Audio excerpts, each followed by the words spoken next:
Yes, love is what I need to know my name. These words from the artist's seal capture the meaning of our story today. The story of Jane and her discovery of her full self and her real name, Maudie.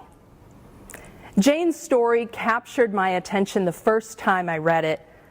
Her words, "I wasn't a real girl. I was a cardboard cutout of a girl." They stayed with me. It's clear the trauma and the pain of her home life. And this isn't unique or even uncommon for children, for any of us. So many of us know these experiences in our home lives, in our work lives, or in the stifling cultural conditions of oppression that seek to make us small, quiet, invisible. Conditions that seek to rob us of our fullness. But then something happens for Jane.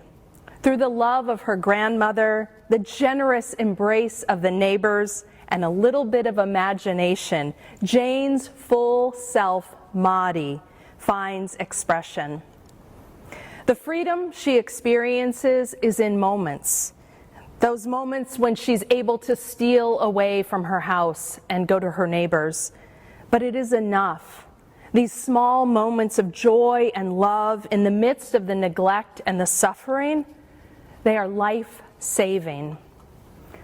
Zora Neale Hurston writes, "Love makes your soul crawl out from its hiding place." And that is exactly what Maudie's soul does. She is loved into the fullness of her being. I hear echoes of my own story in this story. And maybe you do too. For me, in a time of tremendous difficulty in my life, my UU church was the neighbor's house, full of warmth and welcome, music and imagination. And the grandmother, that was my Sunday school teachers, whose love and care, coupled with joy and attention, it made a difference in my life when I most needed it. That congregation, that community, those teachers, they helped me find my voice, my spirit, my soul. They loved me into being. I imagine that you too have stories like this. How Unitarian Universalism, its theology, its people, its ministry changed you, saved your life, helped your soul crawl out of its hiding space. How it helped grow the size of your soul. As process theologian Bernard Loomer so powerfully describes, by size, I mean the stature of a person's soul, the range and depth of your love, your capacity for relationships. I mean the volume of life you can take into your being and still maintain your integrity and individuality. There's so much expansiveness and generosity in Loomer's definition of the size of your soul. And he goes on, he says, I mean the strength of your spirit to encourage others to become freer in the development in their diversity and uniqueness. I mean the magnanimity of concern to provide conditions that enable others to increase in stature. You see, Loomer is not just talking about individual growth and liberation. And this matters to us as Unitarian Universalists because our faith has never been solely about individual spiritual growth. As Unitarian Universalists, we understand salvation not as individual but collective.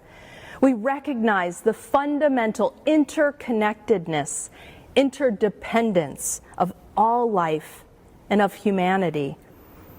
Foundational to the core theological idea of interdependence is that mutuality and responsibility are inherent to who we are as human beings. We are not islands. And our tradition calls us not to individual freedom or transformation alone, but to the liberation and thriving of all people. One of the most important and successful campaigns within Unitarian Universalism over this past year was UU the Vote, a national effort for Unitarian Universalists to partner with local grassroots organizing and voting rights groups on an unprecedented voter engagement, voter registration, and voter turnout effort. It was the first ever effort like this on our part as a larger association, and it was awesome. But here's something you may not know about UU the Vote. When I first shared the idea for UU the Vote at the 2019 General Assembly, I didn't know if it would take hold. I was simply throwing out a seed of a dream, imagining there before thousands of you, congregational delegates at GA, I asked, what if we as UUs helped engage and mobilize 1 million people to vote in the 2020 election? When I said that, it was scary. It seemed impossible. And in fact, the next time I talked about UU the Vote at a local congregation, I reduced the number to 500,000. But before we'd even started to create the team and the infrastructure, when we were still just talking about this idea, congregational leaders, ministers, religious educators, and members were clamoring to volunteer. Financial gifts began coming in, some unsolicited. Folks were ready to say yes, ready to give generously of their time and resources because they knew that our values of justice and compassion, that our system of democracy, and the literal lives and well-being of our neighbors, of our loved ones, of each other were on the line and on the ballot. Thousands of people volunteered. Thousands of donors came forward from our congregations, many of you, and together we invested tens of thousands, if not hundreds of thousands of hours, and well over $1 million to vote love in the 2020 election. And in the end, we reached well over 3 million potential voters, far exceeding our wildest dreams. In what was the largest, most transparent and accessible election in our history, we UUs played a significant role. And we were likely the largest, most organized, faith-based, pro-democracy effort during the election. Wow. Imagination, generosity, commitment, collective action. These fueled UU the Vote. But there was also some magic to it, because it recognized our strengths and it invited us more fully into who we are. For we are the people who show up. We are the people who work together in community. We are people who believe in democracy, who understand our faith as active, who are concerned about the conditions of justice here and now, and who, when it comes right down to it, are a hopeful people. We are a hopeful people about what is possible and about our agency and capacity to meet the challenges of our time.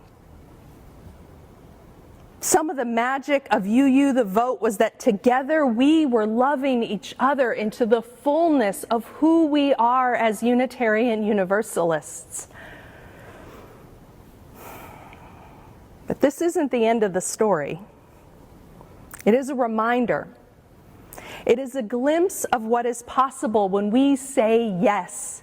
When we say yes so generously and powerfully to what we believe in, to what we care about, to our ministries, our values, and when we choose solidarity, interdependence with wider networks of people working for justice, compassion, and liberation.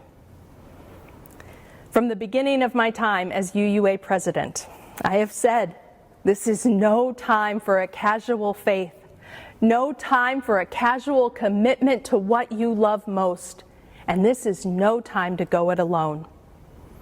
UU the Vote is just one example of what it looks like to take our faith, our values, and our commitment to interdependence seriously.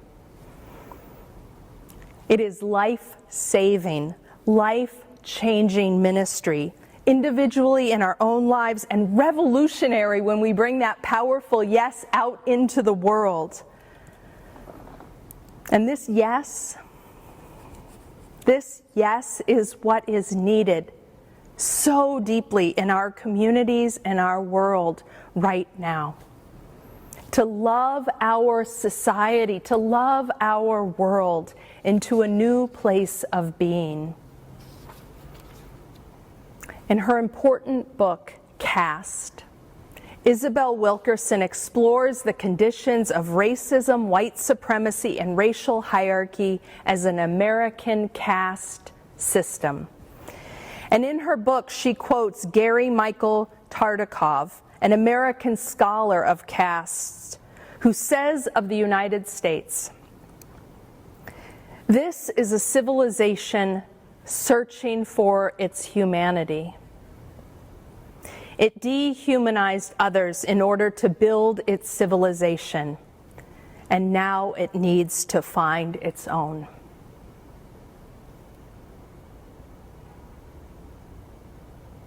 There's power in those words and that history. So how do we find our humanity as a society, as a country, as a civilization? The Reverend Dr. Martin Luther King said the key was love. By love, King did not mean a sentimental or romantic kind of love, but rather an overflowing, audacious, and unconditional love that sought the fullest unfolding of every person. King said this love might well be the salvation of our civilization. The only way that we overcome the forces of racism, domination, discrimination, dehumanization, the forces that are at the foundation of the United States, those forces that have the effect of dehumanizing our society, the only way we overcome those forces is to turn to the deepest source of our humanity. And as Unitarian Universalists, we know that that foundation, that source of our humanity, is our compassion and our interdependence, our mutuality and relationship and responsibility to each other. In other words, I would take Bernard Loomer's words and King's words and say we need to grow the size of our love. And by size, as Loomer says, I mean the range and depth of your love, your capacity for relationships. I mean the volume of life you can take into your being. I mean the strength of your spirit to encourage others to become freer, to provide conditions that enable others to increase their stature, the size of their love and their soul. And this is where the real spiritual depth and calling of our faith lives, not just as an intellectual exercise, but as embodiment. Embodying and growing our capacity for this powerful form of love that encourages all of us to live into the fullness of our being and that is committed to the conditions that make this fullness possible for everyone. Compassion, interdependence. Looking back, the love of her grandmother, that trip to the church rummage sale, and the generous, inclusive embrace of her neighbors made a powerful difference to young Jane, to Maudie. Looking back, the warmth and magic of my UU church and the love and care of my Sunday school and youth leaders shaped my life and my calling in ways that I will always be grateful for and will never be able to repay. Looking back, UU the Vote became this incredible source of community, joy, and positive action in the midst of what was one of the most traumatic times in our lives. It drew us together in unprecedented ways and was a lifeline. And this is not the end of the story. It's just a glimpse, just a few stories to capture some of what is possible in all of our congregations when we say yes. When we say yes boldly, audaciously, powerfully to our values, to our spirits and our love, and to one another. These stories and more are happening all across our congregations. None of us will ever know all the difference that our generosity to our congregations has made to the lives of our children, our families, our elders, to the lives and conditions of our larger communities. We'll never know all the ways that we have helped make a difference. When we give boldly, generously, audaciously of our financial resources as we are able, we make our values and our ministry manifest in the world. When we give generously of our hearts and our care and our love to our children and families, elders and adults, young adults and youth, we change lives. We save lives. And when we dream big, as leaders and staff, about the impact we are called to make in the wider world, lives are changed. The material conditions of our communities can change. We are changed. We make it possible, loved into fullness, loved into being. May we keep saying yes, boldly, courageously, and lovingly to our values and our faith. May it be so.